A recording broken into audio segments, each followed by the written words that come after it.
En fait, il y a une continuité par rapport aux deux sessions. La session d'hier est aujourd'hui. Et comme j'ai dit tout à l'heure, aujourd'hui, c'est par rapport au plan d'affaires en général. Je vais vous partager le- l'importance de l'existence du plan d'affaires ou business plan dans le TAO, c'est-à-dire l'offre que nous allons proposer. Quelle est l'importance? D'abord, comme on a dit hier, dans les exposés d'hier, suivi des questions, le plan d'affaires est une base pour démontrer que le tarif de l'eau dans notre offre. Donc, ce qui est important, c'est pour définir en fait le tarif qui montre le plan de commercialisation, de marketing et aussi le plan de desserte sur cette eau potable. Donc, 36,5% de la note qu'on vous donne concerne le plan d'affaires, le business plan. C'est important cette note parce que ça définit en général le tiers des travaux que nous allons effectuer dans notre offre en concurrence. Deuxième importance de ce plan d'affaires, c'est nous permettant de respecter l'article 26 du décret d'application 2003-193 qui stipule clairement que pour remplir la responsabilité de commune en tant que maîtrise d'ouvrage, donc la réalisation de ce plan d'affaires qui montre l'investissement et qui dure au moins 5 ans. Donc le business plan dure au moins 5 ans. C'est ça ce qu'il faut montrer. Donc le business plan, c'est la durée de vie du contrat en fait que nous recherchons.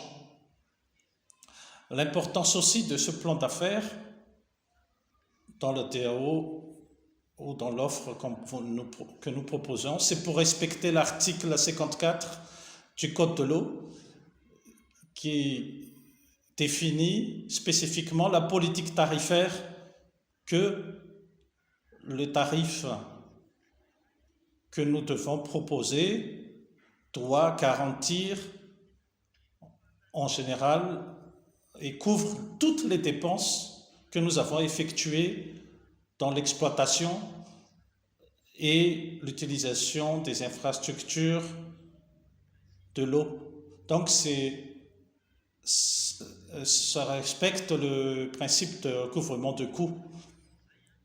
Et donc, cela donne une garantie sur l'équilibre financier, c'est-à-dire la balance financière entre les dépenses et les recettes dans l'exploitation des infrastructures. Et c'est à partir de là qu'on peut mettre le tarif de l'eau. C'est très important. Notre connaissance est sur le plan d'affaires pour vraiment définir le tarif. Mais il ne faut pas faire ça au pif, il faut vraiment avoir des calculs solides. Nous allons entrer dans la partie plan d'affaires pour cette session. Donc, pour commencer, par rapport à ce slide, par rapport à ce qu'Amédée a dit, quelle est l'importance de ce plan d'affaires? Tout d'abord, l'importance, en fait, Ranouash a une vision de tisser des partenariats avec des entreprises qui ont la capacité de construction du système, puis qui a le souhait, la volonté de l'entreprise de gérer le système construit. Donc, dans tout cela, il y a le souhait, la volonté d'investir et aussi de gagner de l'argent à partir du système d'où la construction, gestion et investissement. Tout cela, c'est dans le plan d'affaires que nous allons coordonner tout ça.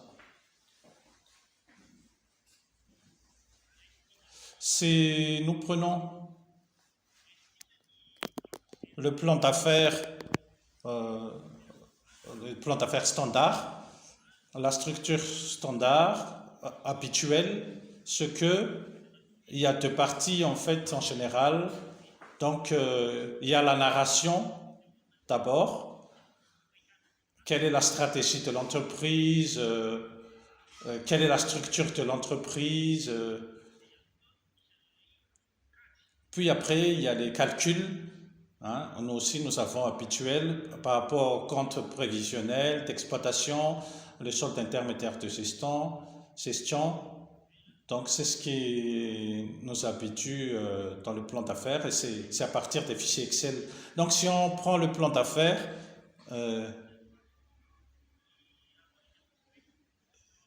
qu'est-ce un bon plan d'affaires? Un plan d'affaires, normalement, doit être cohérent, donc que tous les éléments sont cohérents. Par exemple, quel est le potentiel du marché? Donc, quelle est la part du marché que nous voulons obtenir? Combien de pourcents de ce marché nous voulons accaparer? Donc, à ce moment-là, il ne faut pas que ce qu'on veut obtenir ou accaparer ne soit pas plus grand de ce que le potentiel du marché. Pareil pour notre stratégie marketing, est-ce que c'est cohérent pour avoir ce marché? Donc voici les chiffres d'affaires que nous voulons obtenir, ça correspond vraiment aux stratégies que nous avons détaillées dans le plan d'affaires. Donc, quand c'est bien structuré et que c'est bien coordonné, c'est à ce moment-là seulement que nous allons regarder la rentabilité de l'affaire. C'est-à-dire, est-ce que on gagne avec cette affaire, à combien le prix de l'eau? Donc, c'est très important de voir ces tarifs de l'eau et la rentabilité, parce que si tout ce qu'on raconte en haut n'est pas très clair et pas cohérent, donc évidemment, tout ce qu'on met dans les calculs, ça sert à rien parce que c'est pas bien expliqué, c'est pas clair. Donc si on n'a pas des stratégies, donc on a des chiffres, mais ce sont des chiffres sur table, et il n'y a pas de stratégie et puis de vrais plans derrière par rapport aux chiffres que nous montrons par rapport au plan d'affaires. Donc pour simplifier la rédaction de ce plan d'affaires, donc Ranoash a établi des outils pour vous. Donc un des outils, en fait les outils sont dans les formats Excel. Donc nous allons voir des questions successives dans des formulaires pour démontrer qu'est-ce que nous voulons vraiment faire. Donc après ces narrations, il y a un autre formulaire qui ressort automatiquement les comptes d'exploitation prévisionnels et financiers que nous voulons obtenir d'après la narration. Et donc on peut toujours améliorer tout ça. Donc nous allons maintenant voir ensemble cet outil. Et puis nous allons remplir au fur et à mesure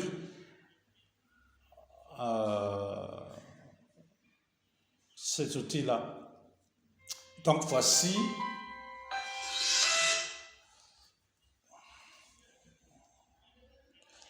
Donc voici Excel.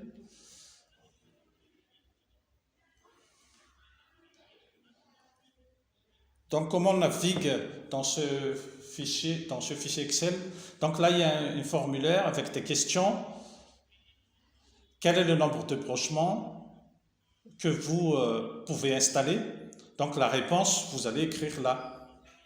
Donc pour naviguer dans ce formulaire, c'est à partir de ces flèches en bas ici là. Mais il y a un menu qui vous ramène vers la liste de tous les formulaires. Donc quand vous allez travailler, il faut commencer par le formulaire A1, 2, 3 et suivre jusqu'à la fin. Donc il y a des petites questions que vous devez remplir jusqu'à l'apparition de compte d'exploitation. Donc voici le formulaire A1 pour le signalement, c'est-à-dire qui êtes-vous, combien d'actionnaires, combien d'associés. Donc là, il n'y a pas beaucoup d'impact sur les chiffres, mais juste pour montrer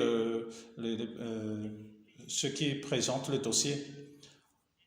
Donc je clique sur le formulaire, je suis sur le formulaire 2 sur 17. Donc c'est la question sur le potentiel.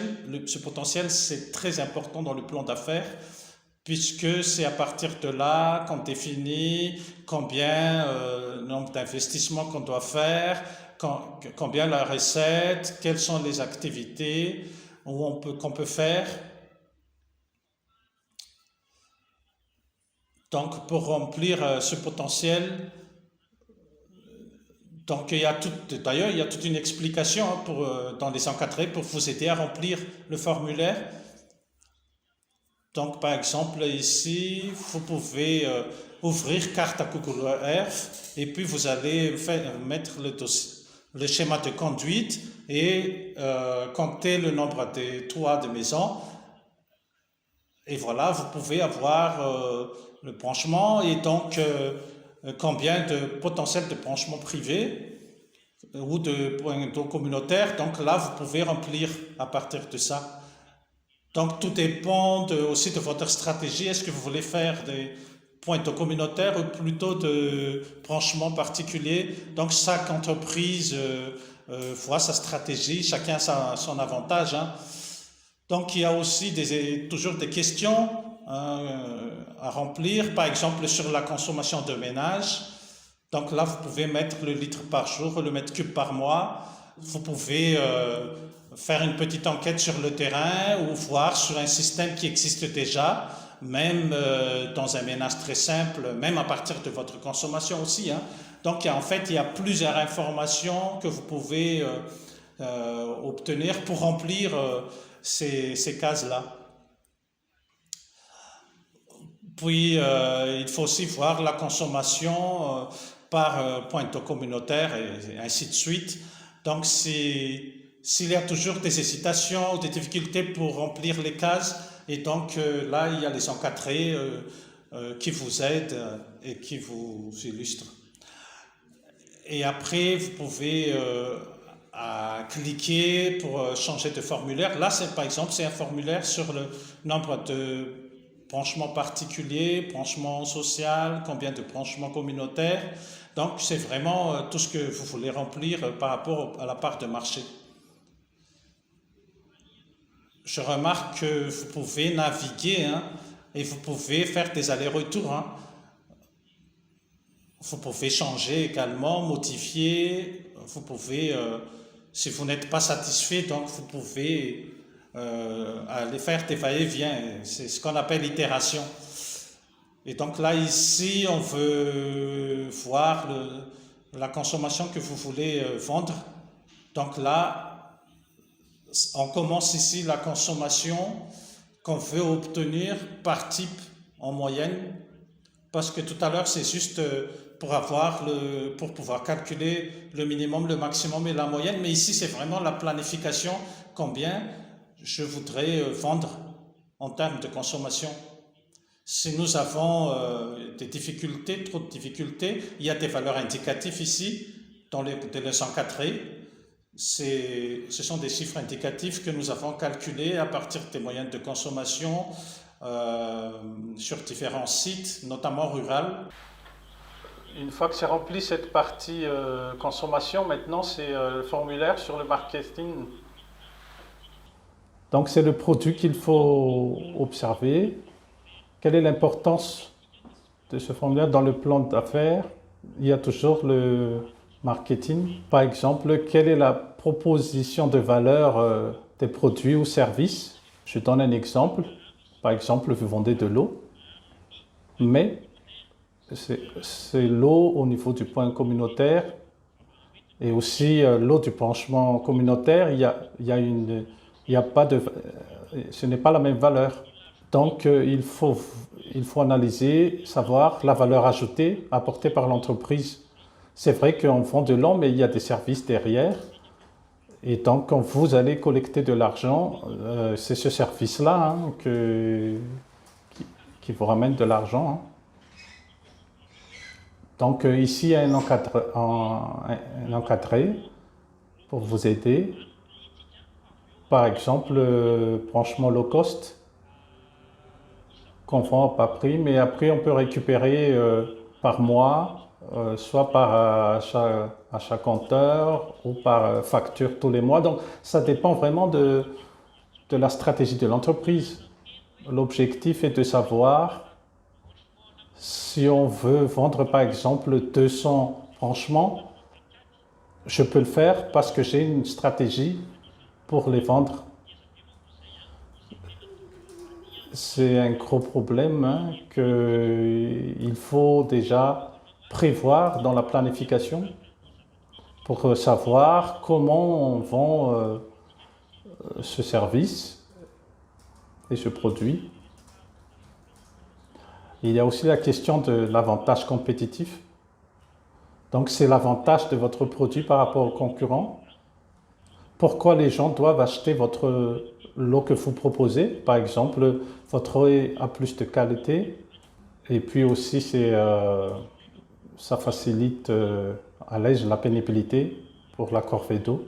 Donc c'est important de savoir tout ça parce que ça va aussi faciliter pour les gens qui vont faire l'évaluation, pour faciliter de juger qui parmi les entreprises ont vraiment réfléchi à cette question pour mieux vendre les services.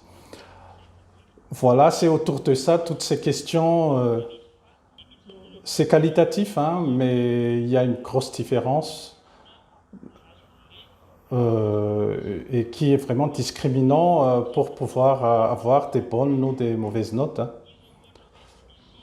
Par exemple, ici, dans le marketing prix, quels sont vos prix appliqués pour le branchement? Donc, il y a un tarif standard et un tarif promotionnel.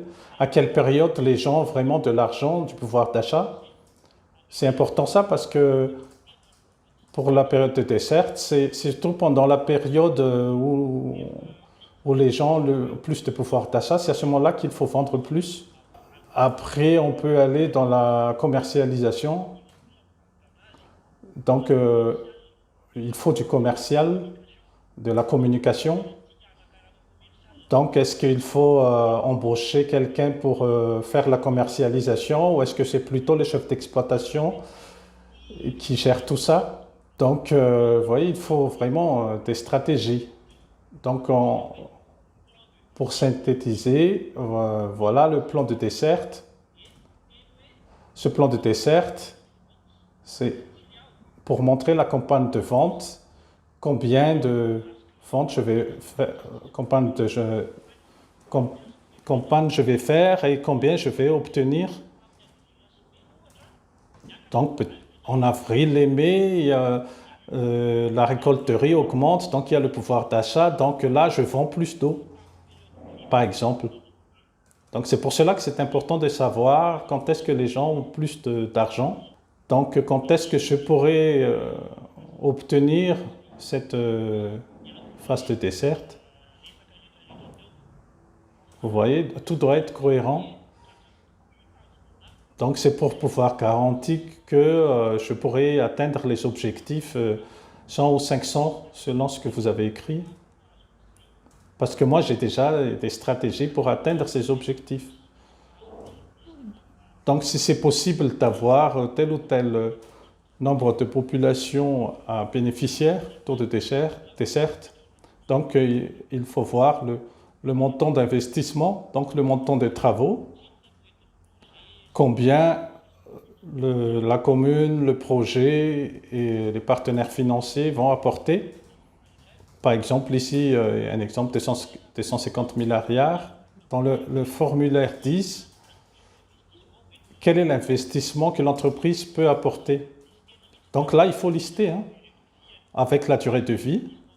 Donc tout ce qu'on apporte dans l'investissement devrait avoir un amortissement. Donc il faut aussi calculer l'amortissement. Si j'achète une voiture, cette voiture doit être amortie avec mes activités, par exemple, hein.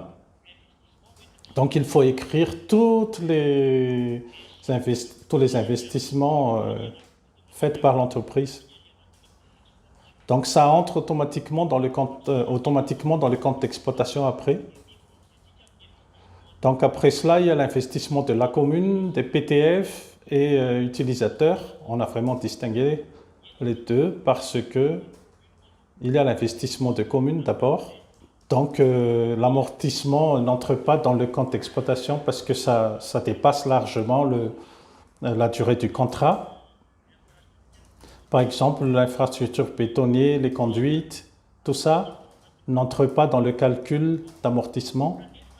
Pourtant, il faut aussi distinguer s'il y a un système où il y a une station de reprise et il y a une pompe panneau solaire à l'intérieur et la durée de vie de la pompe est de 5 ans. Donc, il faut déjà penser qu'il faut le remplacer après 5 ans, sinon il faut toujours faire des réparations après et c'est difficile. Donc, dans le plan d'affaires, il faut vraiment distinguer. Même si c'est la commune ou le projet qui font l'investissement, il faut toujours un calcul d'amortissement, parce que sinon, si la pompe est abîmée ou ne marche pas, en attendant quelqu'un de bénévole pour la bonne charité qui va ramener de l'argent et ce n'est pas toujours viable. Et aussi, il faut aussi penser au compteur d'eau à domicile à intégrer dans la rubrique parce que le compteur a une durée de vie. Par exemple, par rapport au pouvoir d'achat des gens qui achètent des compteurs assez simples, pas très durables, et donc il faut aussi tenir compte de l'amortissement des compteurs pour pouvoir anticiper ces remplacements. La recommandation dans le business plan, c'est qu'il faut vraiment imaginer toutes les... parce que si on ne calcule pas ça, on risque d'entrer dans la perte puisque on n'anticipe pas les dépenses qui pourraient être qui peuvent être considérées. Oui, merci Lant de m'avoir donné la parole. Maintenant, nous allons voir, comme Chu a dit tout à l'heure, les définitions spécifiques des charges qu'il faut considérer dans le plan d'affaires. Donc, ce que vous exposez, ça correspond à la maîtrise des marchés et aussi de voir le potentiel de marché. Et donc, non seulement de considérer le marché pour cette année, mais c'est surtout pour voir un peu sur le long terme, pour avoir une assurance par rapport à la rentabilité, par rapport aux travaux qu'on va nous confier. Donc, il faut avoir vraiment des équilibres et aussi voir toutes les charges concernées par notre exploitation. Donc, par exemple, parmi les charges, il y a les salaires et les honoraires qu'il faut considérer dans la gestion des infrastructures. Par exemple, le directeur d'entreprise,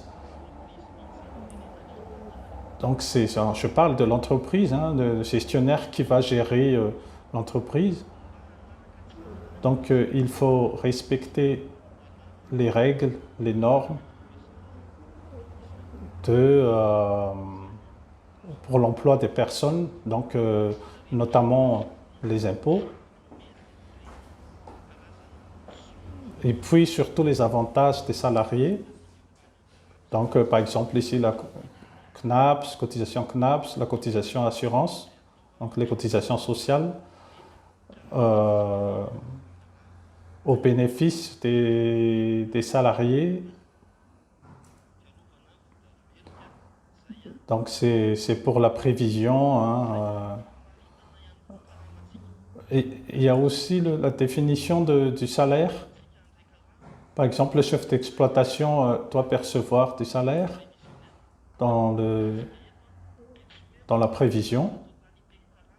Donc ce n'est pas la totalité du salaire qu'il faut mettre, mais parce que ça va être lourd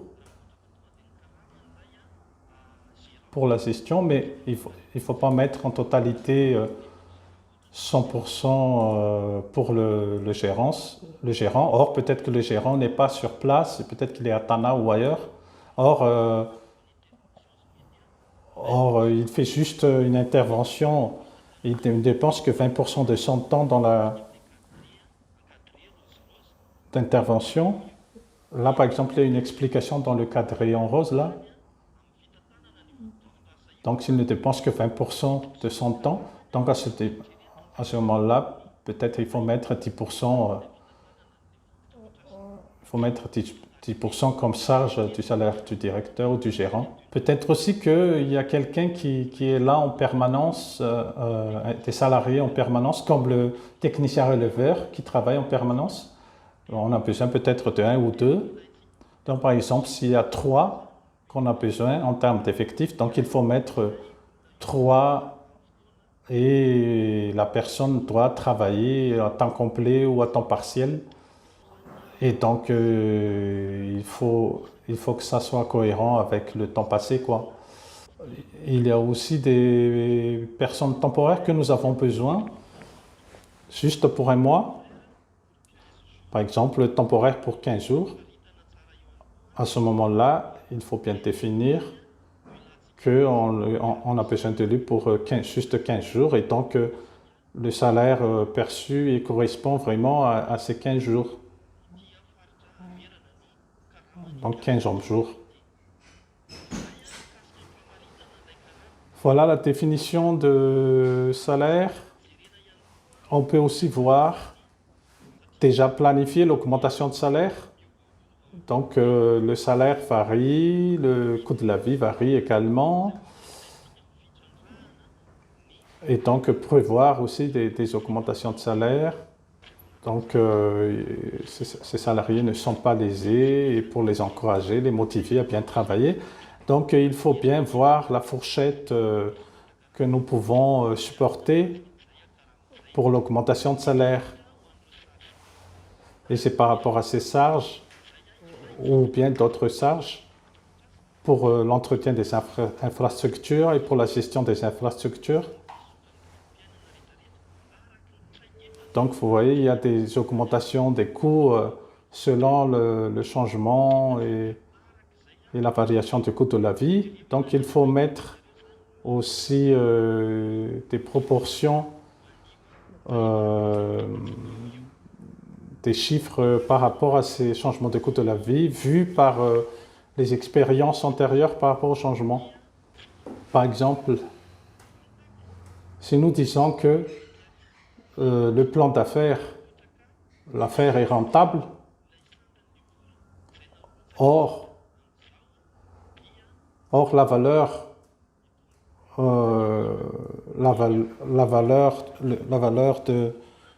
n'a pas changé et que nous n'avons pas changé, n'avons pas mis à jour ces valeurs, nous aurons des difficultés. Donc il faut que ça soit cohérent. Par exemple ici, le taux d'actualisation, on parle de taux d'actualisation, la revalorisation, et donc c'est plutôt 10%. Par exemple ici, le taux d'actualisation, pour tenir compte des changements des coûts. Par exemple aussi par rapport aux fuites, pour l'année 1, pendant la première année d'exploitation, on peut imaginer qu'on peut avoir 5% de pertes dues à la fuite. Donc il faut penser à une augmentation à peu près de 1% chaque année, par exemple. Après, si dans la réalité, il n'y a pas de fuite, ce sera vraiment bénéfique pour nous, hein, entreprise. Par contre, si on a fait une mauvaise prévision, c'est-à-dire que s'il y a 10% par exemple de fuite, de pertes, donc là, c'est nous qui allons avoir aussi des pertes, hein. Donc il faut faire une très bonne prévision. C'est ce que j'ai dit là, ce sont juste des illustrations. Donc, pendant l'élaboration de ce plan d'affaires, dans le cadre prévisionnel, il faut vraiment minimiser les pertes. Parce que sachant que c'est nous qui allons investir, construire et puis gérer, hein, dans le temps. En fait, je plaisante, mais on est héritier quoi, dans la gestion, hein. Et puis maintenant, nous allons voir toutes les taxes et redevances et les impôts que l'entreprise doit payer en tant qu'investisseur. Nous, en tant que gérant des infrastructures, donc il y a des taxes et des redevances à payer, sachant que nous sommes délégataires, hein, dans les délégations de services. Donc c'est pas nous qui allons payer tout ça en fait, mais ce sont les clients qui payent ça, hein, c'est la population. Donc il faut les collecter à partir des consommateurs, hein. Ce sont des taxes qu'on collecte à partir des prix payés par les consommateurs. Donc les fourchettes ou les chiffres qu'on met là, par exemple ici on a mis juste comme illustration 2% partout, mais tout ça il faut vraiment avoir l'accord et la validation de la commune, hein. Donc nous proposons tous ces chiffres-là et discuter avec la commune. Attention parce que la commune a aussi des priorités. Donc la commune a aussi des prévisions. Par exemple, pour les premières 5 années, c'est plutôt la rédéfense sur l'assainissement qu'il veut mettre en place, ou plutôt par rapport à l'extension. Donc c'est par rapport à la priorité de la commune et aussi par rapport à notre propriété. C'est là qu'il faut faire converger pour pouvoir définir ces taxes, rédévances, sachant que le FNRE, Fonds national sur la ressource en eau, ne change pas, mais c'est toujours 8 ariars par mètre cube. Donc, il faut faire attention, il faut être vigilant quand on remplit ces taxes et dépenses, parce qu'il ne faut pas dépasser 10%, hein, selon la loi. Vous voyez, là, sur la graphique. Donc, si cela dépasse 10%, cette redéfense par année, la variation de la défense par année, donc il faut rectifier et donc voilà, il faut être vigilant là-dessus. Toujours concernant ces taxes et redevances, impôts, toutes les dépenses supérieures à 10 mètres cubes sont concernées par la TVA.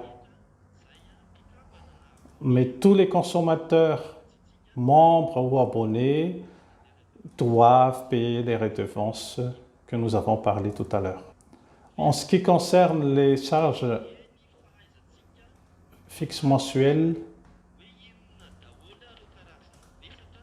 donc il faut bien définir les différentes charges d'exploitation des infrastructures. Donc quelles sont les charges fixes que nous avons besoin. Ce qu'on met là, c'est juste des illustrations. Donc par exemple, réparation, maintenance, et pour maintenir la qualité des infrastructures, la durabilité des infrastructures, donc il faut consacrer, il faut faire une provision pour cette durabilité, destinée à la durabilité de ces infrastructures. Par exemple, on a besoin des fournisseurs de bureaux, il faut payer les loyers du bureau, puisque nous n'avons pas de bureau sur place, mais on a une antenne sur place et là, il faut payer le loyer. Peut-être aussi, nous avons besoin de communiquer, notamment, par exemple, des crédits, toutes les dépenses de communication, l'énergie, notamment l'électricité que nous avons besoin. Donc, il faut payer à la Tirama ou autre. Donc, ce sont des charges fixes, hein. Par rapport à cet exemple, il y a aussi des dépenses dans l'administration et la gestion. On n'oublie pas l'analyse de la qualité de l'eau. Voilà par exemple les charges fixes que nous devons considérer. Mais peut-être aussi il y a le salaire de fontainier, hein, fontainier qu'il faut payer régulièrement pour les infrastructures qui utilisent ces fontainiers, par exemple les blocs sanitaires ou les points d'eau communautaires. C'est important de considérer tout cela. Il y a aussi les charges variables, hein, mensuelles liées à la production. Il ne faut pas les oublier, c'est très important pour que l'exploitation fonctionne bien. Donc parmi ces charges, par exemple pour les infrastructures qui n'ont pas des équipements, notamment la production de chlore ou les intrants chimiques pour le traitement de l'eau. À ce moment-là, il faut acheter en kilos des chlores. Mais si nous avons l'appareil de production de chlore, par exemple dans le cadre du projet Ranouage, il y a des subventions et aussi des dotations de des équipements produisant des chlores. Justement, c'est pour que les consommateurs puissent... il faut aussi voir la capacité de notre entreprise pour faire le recouvrement des impayés.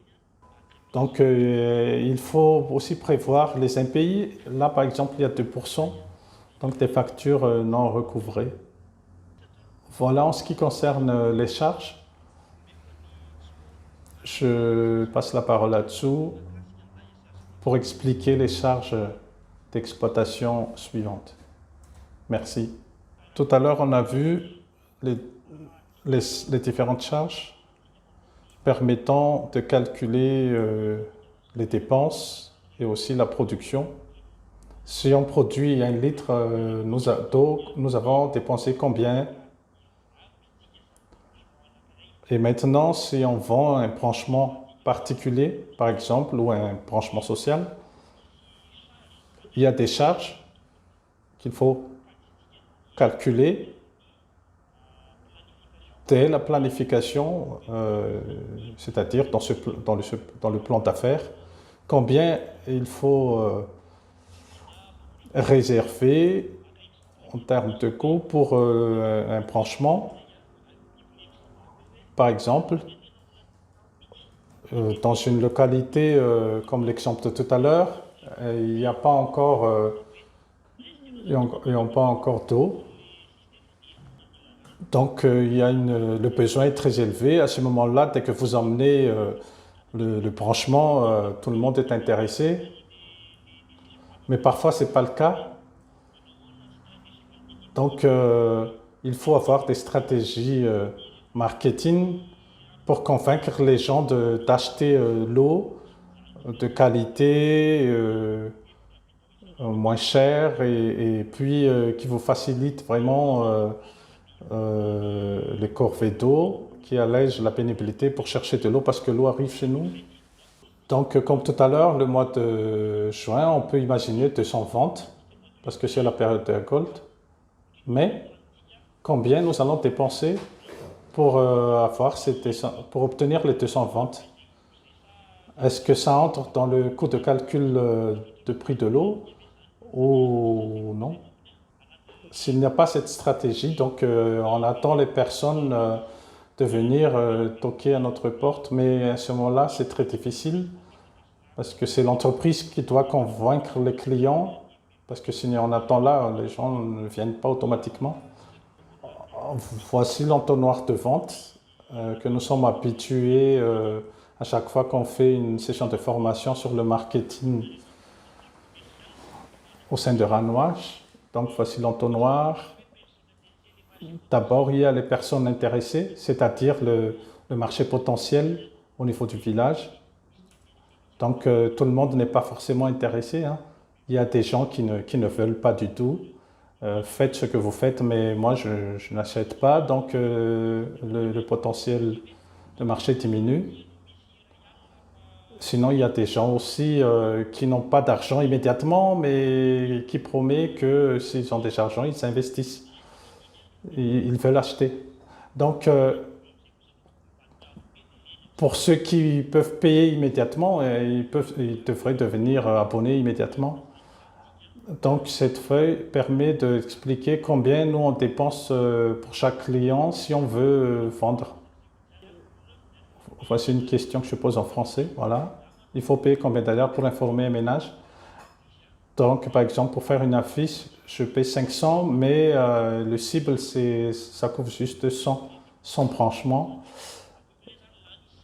Et donc, j'ai dépensé en fait 5 arrières pour informer une personne. Par exemple, aux réunions de Funktan, j'ai réuni 5000 personnes, mais après le résultat, je n'ai que 25 touchés, et donc, comme coup, je n'ai que 200. Donc ça, juste, c'est pour l'information. Donc, information des personnes intéressées. Pour le moment, personne ne s'engage pas. Après, il y a cet engagement et conversion. Donc, toutes les personnes intéressées, il faut les convaincre. Par exemple, ces gens, ils disent oui, oui, intéressé, je vais venir, mais finalement, ils ne viennent pas. Donc, quand ils disent qu'ils viennent, ils font la promesse, mais donc ils ne vont pas venir. Donc, quelle est la technique pour vraiment convaincre la personne, pour que la personne accepte? Donc, ça, il faut besoin d'un commercial. Donc, pour le commercial, une fois que le client achète vraiment, c'est à ce moment-là que le commercial aura des primes. Donc voilà, par exemple, 10 951 arrières par client qu'on a besoin pour la prévision, pour avoir des ventes, pour les ventes. Donc pour les 200 branchements au mois de juin, quel est le budget qu'il nous faut? C'est de l'argent qui ne sort pas de notre argent, mais c'est de l'argent qui revient de la vente. Donc il faut des stratégies de vente et des stratégies marketing pour pouvoir vendre mieux, et aussi pour être cohérent avec le formulaire 8, plan de desserte. Donc si nous disons 200 de ventes prévues, donc voilà, nous avons des prévisions de vente, prévisions de stratégie pour obtenir ces 200 ventes.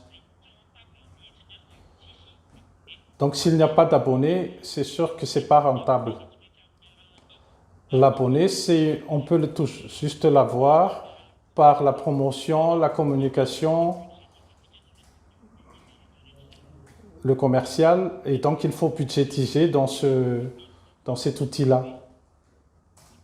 Il faut qu'on a pu identifier, calculer tout ça, mais c'est seulement après cela qu'on peut calculer le tarif du service, le tarif de l'eau.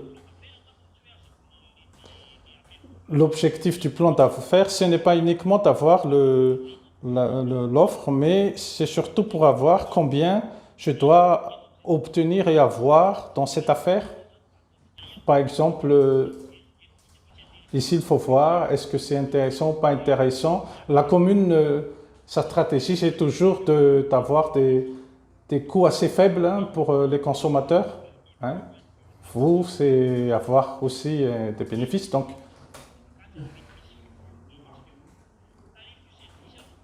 par rapport au tarif du service, c'est la recette mensuelle qu'il faut regarder. Comme vous vendez les branchements, selon la stratégie marketing, par rapport aux recettes prévisionnelles que vous avez déjà calculées, si le bénéfice est négatif, c'est-à-dire le prix de vente est inférieur au prix de revient, donc il faut vraiment connaître le prix de revient de tout ce que vous avez investi et dans l'exploitation, les tuyaux, etc., tous les accessoires que vous connaissez. Donc il faut un tarif de branchement que nous avons déjà vu ailleurs avant.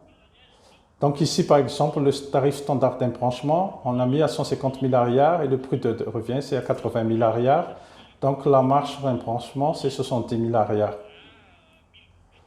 Donc si c'est 1000 branchements, donc ce sera 70 millions d'arrières qu'on obtiendra. C'est pas faible, c'est pas négligeable et c'est très important de considérer tout ça dans le business plan. Par exemple aussi le tarif de location du compteur, assurance compteur ou autre. Par exemple, si on vend des compteurs moins chers, mais qui n'est pas durable, dans 5 ans peut-être c'est abîmé déjà. Donc déjà il faut penser ce que vous devez collecter comme prix au niveau des clients. Donc on peut changer les chiffres, hein, etc. pour voir, pour faire des simulations par rapport au prix, au coût, pour que on puisse avoir des remplacements des équipements en cas de perte, donc prévision, et comme ça, il n'y a pas d'attente, il n'y a pas de rupture d'approvisionnement. Donc tout ça, il faut déjà penser et avoir des stratégies par rapport à ça. Donc par exemple ici, voilà le prix total recouvré. Dans le plan d'affaires habituel, c'est le tarif de l'eau seulement qu'on a mis là. Donc, on part du prix de l'eau le moins élevé, mais après, c'est difficile de faire des promotions parce que le prix est déjà très bas et ça ne couvre pas le prix de revient. Or, le tarif promotionnel, quand il y a des tarifs promotionnels, les gens sont intéressés. Hein. Mais en fait, ce tarif promotionnel, ce n'est qu'une stratégie marketing. Et c'est valable hein, pour les vêtements, vente des chaussures et tout ça, et c'est aussi valable pour l'eau. Donc une fois qu'on a rempli tous ces chiffres par rapport aux prévisions, on peut aller sur le plan financier ou aussi plan d'affaires. Vous voyez, tout ce qu'on a rempli avant, c'est entré automatiquement dans ce tableau. Vous voyez, on a remarqué tout à l'heure hein, au mois d'avril, j'ai dit souvent juin, mais en fait c'était au mois d'avril. Vous voyez, c'est le 200 là qu'on a rempli en haut qui est sur ce nombre de branchements privés, branchements particuliers. Vous voyez, tout est rempli automatiquement. Hein. Pareil pour la consommation qu'on a remplie dans cette partie, dans l'autre formulaire, ça entre automatiquement ici. Donc vous voyez, il y a des calculs qui se mettent en place immédiatement par rapport aux pertes. Par exemple, les dépenses de chlore, dépenses de main-d'œuvre. Donc on a aussi automatiquement les recettes de vente d'eau. C'est la ligne 36 sur ce fichier Excel, c'est la vente de l'eau seulement. Et par rapport au pourcentage, par exemple, selon le tarif standard ou le tarif promotionnel qu'on a rempli avant, ça entre automatiquement et puis ça sort automatiquement la marge sur vente des branchements. Vous voyez? Donc, on a 40 milliards de recettes de vente d'eau, mais voilà, on a 280 milliards pour la marge de survente. Donc, c'est énorme ça, hein, dans la trésorerie. En plus, une fois que vous l'avez acquis, c'est acquis, hein. Voici le total de recettes. Donc, les charges aussi. Entre ici, par exemple, la dotation aux amortissements. Vous vous en souvenez, par rapport à la pompe, par rapport au compteur d'eau à domicile, pour la durée de vie de 15 ans, ça s'écrit automatiquement ici. Dès qu'on a rempli les formulaires en haut, ça se remplit automatiquement dans ce fichier Excel. Donc, ne vous étonnez pas s'il y a des données manquantes ici, là, des parties manquantes, mais ça dépend de ce que nous avons rempli dans les formulaires et ça se remplit automatiquement dans ce fichier Excel. Donc ici, par exemple, les éléments d'investissement. Et vous allez voir le total d'amortissement, les charges. Voilà, c'est comme le plan d'affaires habituel. Tout à l'heure, on a parlé des recettes, maintenant toutes les dépenses. Quand on fait la différence entre la recette et les dépenses, on a les résultats de trésorerie. Donc la trésorerie, c'est le flux d'argent, c'est-à-dire les charges à calculer, comme l'amortissement, n'entrent pas dans la trésorerie. C'est-à-dire, ça entre dans le compte d'exploitation, mais pas dans le flux d'argent. Donc on a le résultat de l'exercice pour le premier mois, donc cumulatif, hein, donc 3 mois, 4 mois, etc. Donc ce sont des comptes prévus de la trésorerie mensuelle. Est-ce que et ça on compare avec la réalisation, donc ça permet aussi de faire le suivi par rapport aux objectifs de vente, chiffre d'affaires, etc., par rapport aux résultats escomptés, donc pour voir aussi l'écart, la différence entre la prévision et la réalisation. Par exemple ici à l'année 1, bon, ces chiffres-là c'est juste des illustrations, hein, c'est n'importe quoi, mais c'est juste pour illustrer, hein, donc ne considérez pas trop les chiffres. Par exemple ici à 41 millions d'ariards de chiffre d'affaires. Donc voilà, les excédents bruts, les résultats, la trésorerie annuelle cumulée. Et après 5 ans, si on actualise la valeur de l'entreprise à 10%, donc quand est-ce que j'ai amorti tout et quand est-ce que j'ai le retour d'investissement complet. Donc après 4 ans, j'ai récupéré tout l'argent investi et vous voyez, on arrive jusqu'à le calcul de taux de rentabilité interne ou TRI. Donc plus ce taux de rentabilité interne est très élevé, ça veut dire que l'entreprise est profitable. Donc si on diminue les charges, évidemment, ce taux de rentabilité augmente. Par exemple, c'est dans le taux de desserte, on essaie de couvrir beaucoup. À ce moment-là, on a un taux de rentabilité important aussi. Donc, quand les paramètres financiers sont élevés, ça c'est important.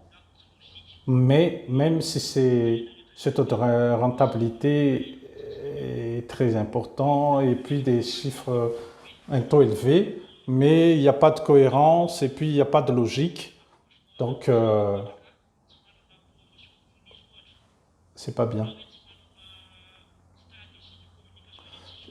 Par exemple, ils mettent des ventes, mais il n'y a pas une vente importante, mais il n'y a pas de stratégie de marketing claire, donc on n'y croit pas, hein. Donc le business plan doit avoir la logique, et c'est après seulement